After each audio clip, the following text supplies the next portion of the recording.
Good morning students, welcome on G online classes. आपका G online class में स्वागत है। तो बच्चों, आज की न्यूज़ है। आज है डेट है 17 Feb 2021।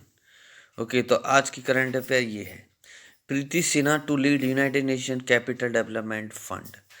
The United Nation Capital Development Fund has appointment Preeti Sinha as its executive secretary. She is an Indian origin investment and development banker. Highlight the executive secretary will be work with her focus on providing the microfinance assistance to women, youth, small and medium sized enterprise belong to the underdeserved communities. The executive secretary is the highest.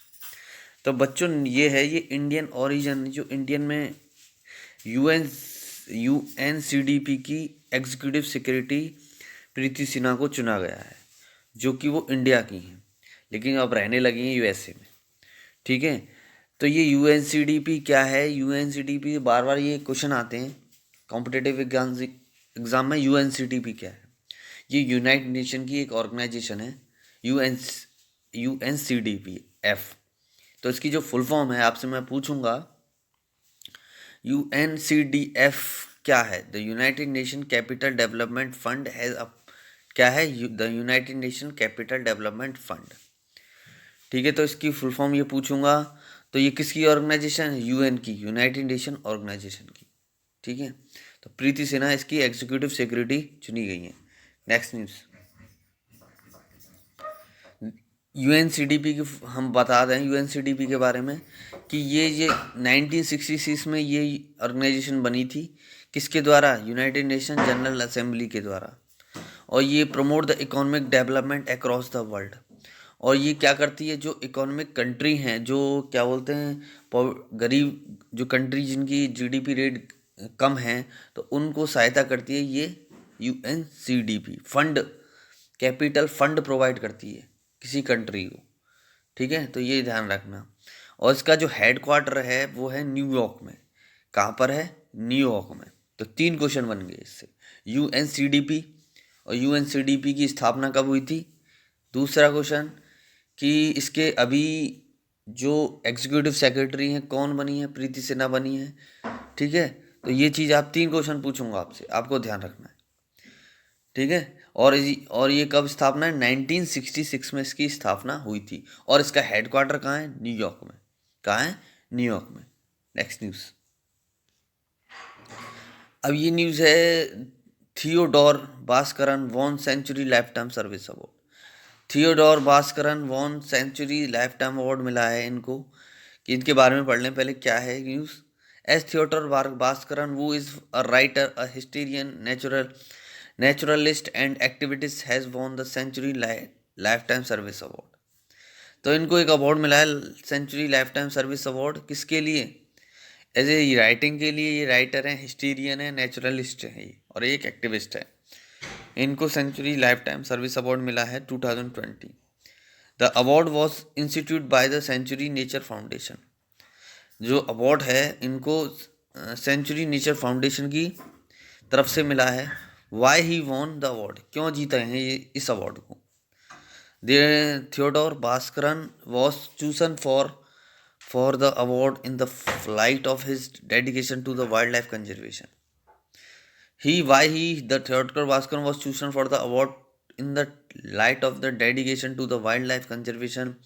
He won the award for his writing prowess in English and Tamil contribution toward the conservation discourse. देखो बच्चों, इनको इसके लिए इसलिए award मिला है क्योंकि इन्होंने जो वाइल्ड लाइफ सेंचुरीज हैं, जैसे कोई फॉरेस्ट जंगल है, ठीक, कंजर्वेशन जंगल है, उनको जैसे लोग काटने लग जाते हैं कि पेड़ काटते हैं, उनको बायो फॉरेस्ट को नुकसान पहुंचाते हैं लोग, तो उनके बारे में इनने थियोडोर भास्करन ने अपनी राइटिंग में लिखा है।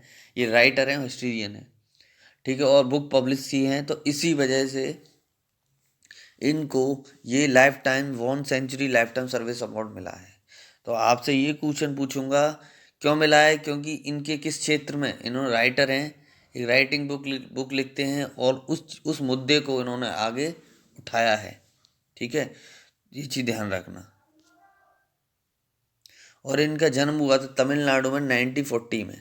ठीक है, he is a Indian film historian and wild life conservationalist. और ये एक हिस्टेरियन है जो ऐतिहासिक हैं, इतिहास पढ़ाते हैं। ठीक है, फिल्मी इतिहास के बारे में स्टोरीज लिखते हैं। और ये जो वाइल्ड लाइफ है, सेंचुरी हैं, जो कंजर्वेशन जंगल हैं, उनकी क्या करते हैं, उनके बारे में लिखते हैं कि इनको हमें काटना चाहिए, कंजर्व करने की बात करते हैं। ऑलवेज सेव ट्री, ट्री का बचाव। इन्होंने कौन कौन सी बुक लिखी है? Some of his book in English language, इनकी इंग्लिश में है। Dance of the sarus, essays of the wandering naturalist, book of the Indian dogs and day with the shama, essays on nature. सारी इनकी जो book हैं वो nature पर depend है। ठीक है, नेक्स्ट न्यूज़। आपको पता है डिफेंस मिनिस्टर, ये आर्मी की जो तैयारी कर रहे हैं उनके लिए वेरी इंपॉर्टेंट न्यूज़ है। डिफेंस मिनिस्टर लॉन्चेज ई छावनी पोर्टल। अभी जो डिफेंस मिनिस्टर हैं राजनाथ सिंह जी, उन्होंने एक पोर्टल लॉन्च किया है, ई छावनी पोर्टल। क्या? E Chhavni portal. February, the defence minister of India Rajnath Singh has launched the e Chhavni portal on February 16, 2021. E-Chabni project. With the launch of his portal, the residents of cantonment area can now register their complaint with the respect to the civics issue. The portal would also help the resolving complaint regarding the civic issue from the home.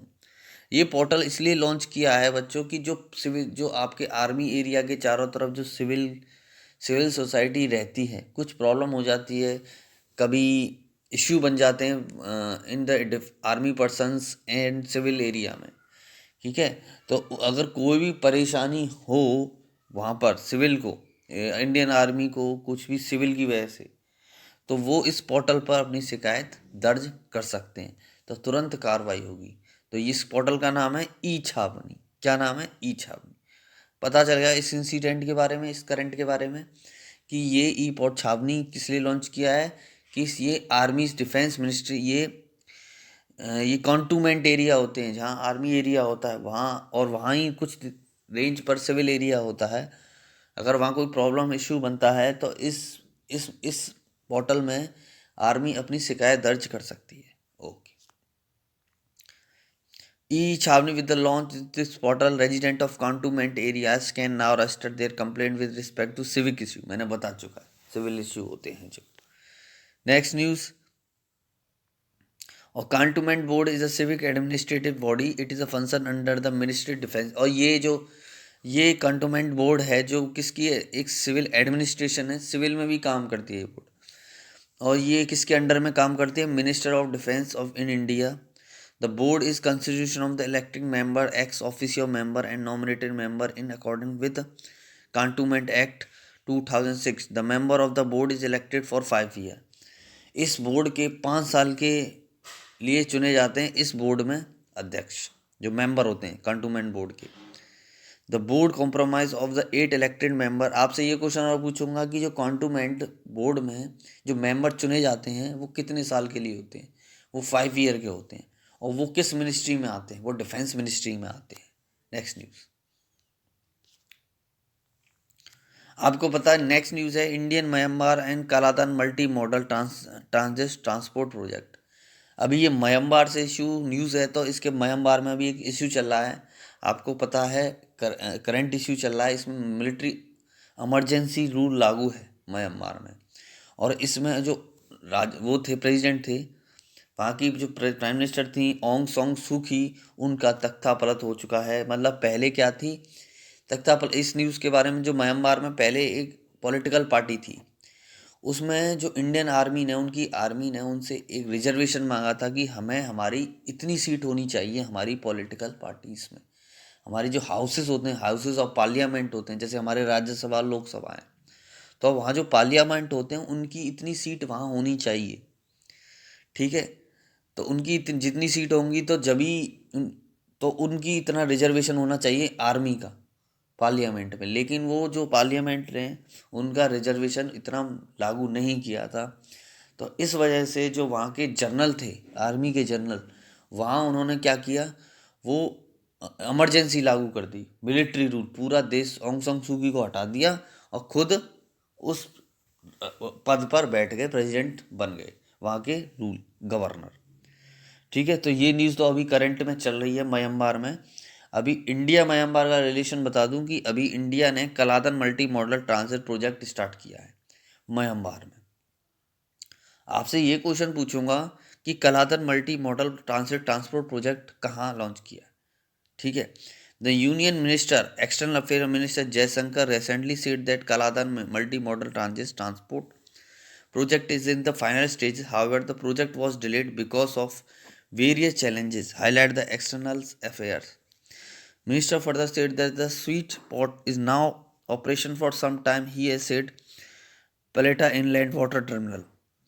ये union external minister, हमारे union जो external minister हैं S Jaishankar ने अभी ये Kaladan multi modal transit transport project start किया है। ये वहाँ की जो ट्रांसपोर्ट सिस्टम है उनको सुधारने के लिए ये मॉडल बनाया जा रहा है म्यांमार में, और ये अभी फाइनल स्टेज पर है। अब जी देख रहे हो आप बच्चों, ये ये जो लाइन देख रहे हो आप, ये इंडिया से लेके, ये म्यांमार से लेके ये यहाँ पर प्रोजेक्ट बनाया जा रहा है।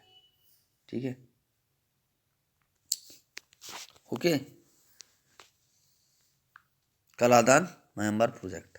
ठीक है, मल्टी मॉडल ट्रांजिट प्रोजेक्ट। और ये प्रोजेक्ट कितने उसका है, $484 मिलियन, $484 मिलियन का प्रोजेक्ट है। तो मैं ये डॉलर क्यों बताता हूँ, क्या कि आपसे यूपीएससी में क्वेश्चन पूछा जाता है कि ये बताओ कि कितने का प्रोजेक्ट है, ये कहाँ से रिलेटेड है। तो आपको ऑप्शन देते हैं कि क्या पहला दूसरा सही है, क्या दूसरा तीसरा सही है, क्या चौथा पहला सही है। तो उसमें ऐसे एक वर्ड के क्वेश्चन आंसर नहीं देते, उसमें केवल 3-4 के वर्ड देते हैं। अब जो बच्चे CAPF की तैयारी कर रहे हैं, सेंट्रल आर्म्ड CAPF की तैयारी कर रहे हैं, उनके लिए ये करंट अफेयर वेरी इंपॉर्टेंट है। ओके, अब ये operation suppose to be complete the operation by 2014 में ये इसका ऑपरेशन इस कंप्लीट हो चुका है। सोच रहे थे लेकिन नहीं हुआ, अभी स्टार्ट खत्म हुआ है। It is US $484 million project that connect the eastern India seaport of Kolkata with the Steway seaport rakhi state Myanmar through the, कहाँ से कहाँ तक है, ये जो कोलकाता का इंडियन सी पोर्ट है और वहाँ से सी पोर्ट राखी स्टेट, ठीक है, जो म्यांमार में थ्रू है, Sittwe sea port in Rakhine state Myanmar through. ठीक है, ये प्रोजेक्ट ये यहाँ से कोलकाता से लेके राखीन स्टेट तक।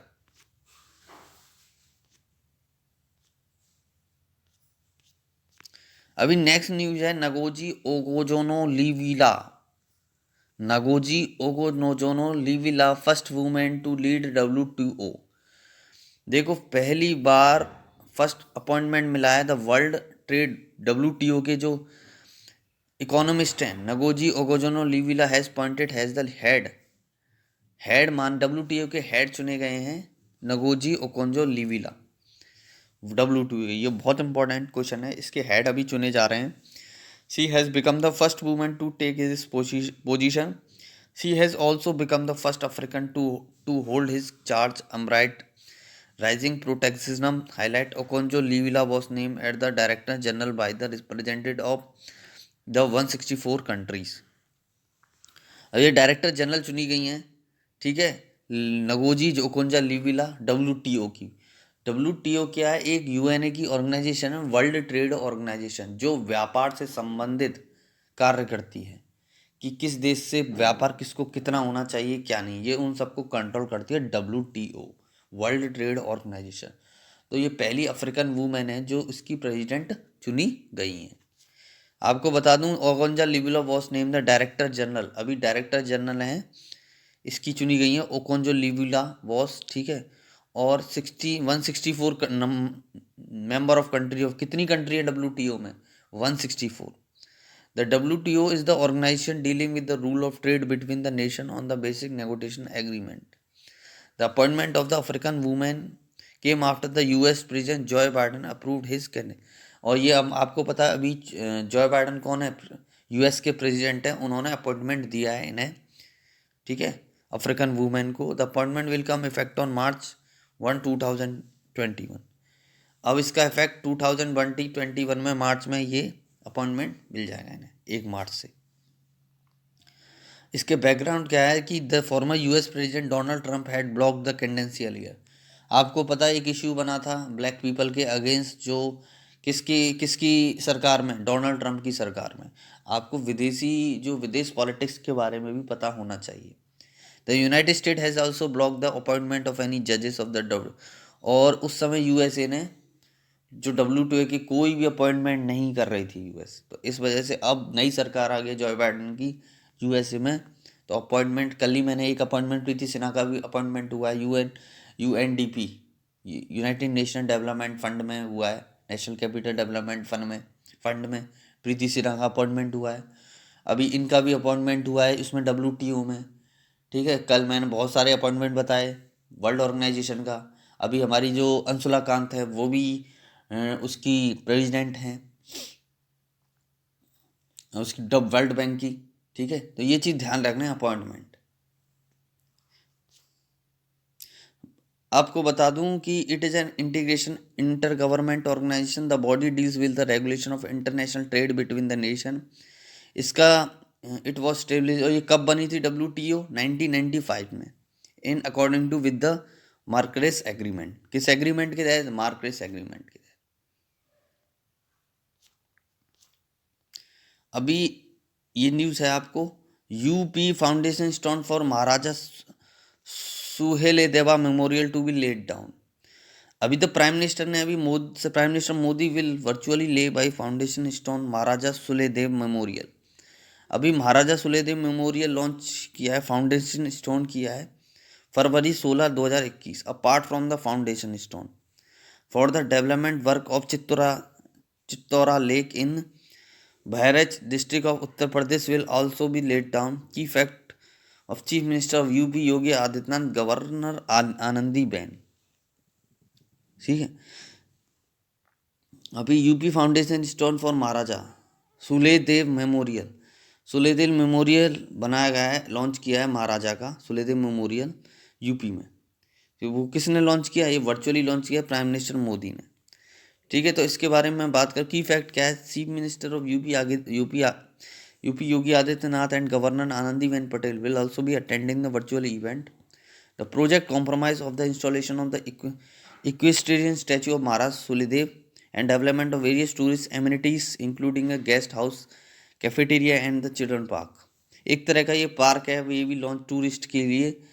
हमारे यूपी में टूरिस्ट ज़्यादा बढ़े, इस वजह से ये यूपी फाउंडेशन महाराज सुहेलदेव मेमोरियल बनाया जा रहा है यूपी में। तो आपसे ये क्वेश्चन पूछूंगा, यूपी ये सुहेलदेव महाराज मेमोरियल कहाँ बनाया जा रहा है? उत्तर प्रदेश में, ये आप ध्यान रखना बस। Statue of Maharaja Suheldev, the foundation statue of Maharaja Suheldev will also laid down by the prime minister in Bahraich. The foundation stone will be laid down on order to mark birth anniversary of Suheldev. किसकी याद में? बर्थ एनिवर्सरी ऑफ सुहेलदेव, उसी की याद में ये memorial बनाया जा रहा है। A statue of Suledev was also unveiled earlier in February 2000 by the BJP chief time Amit Shah. He held, और ये किसके बाद? He had launched a book on him. The central government also released a stamp and start running super fast train in the name Suledev. और सुलेदेव ये क्या है? महाराजा सुलेदेव की अभी सेंट्रल गवर्नमेंट है, इनके नाम से जो स्टैंप होती है, रेलवे टिकट होती है, इनको उनकी स्टैचू में उनका स्टैचू भी छपवाएगी। Who was सुलेदेव? अब इनके बारे में पता कर लें, अगर इतना इंपॉर्टेंस दे रही है हमारी गवर्नमेंट तो इनके बारे में हम पता भी कर लें। He was a Indian king from Saraswati. He is a popular because he is defeated and killed Ghaznavi general Ghazi Syed Salar Masud. ये कौन थे? सरस्वती के, एक सरस्वती रिवर थी, ये वहाँ के राजा थे और ये पॉपुलर थे। और जी हारे किससे थे? गजनावी जनरल गाजी सैयद सालर मुसद से हारे थे। ही इज डिफेंस गाजीनवा जनरल टू एट बैरक कहाँ पर है? यूपी में। In 1034 CE Suheldev also find a mention in the 17th century Mirat e Masudi, और इनके बारे में लिखा गया है 17वीं सेंचुरी में Mirat e Masudi, which is language history के romance the Indian national group of characters. तो ये चीज़ आपके मोटा सुलेदेव के बारे में आपको पता होना चाहिए। Next news, Rajasthan. Rajasthan prison rule 1950 recently amended. अभी राजस्थान ने बिल अमेंडमेंट किया है जेल के रिगार्डिंग, जो प्रिजन रूल्स हैं उनको बदला गया है। तो ये चीज़ आप ध्यान रखना। 1951 में अभी राजस्थान में एक उन्होंने अपने बिल अमेंडमेंट किए हैं। वो किस राज्य ने किए? राजस्थान ने। ओके, तो आपकी न्यूज़ समाप्त होती है। धन्यवाद।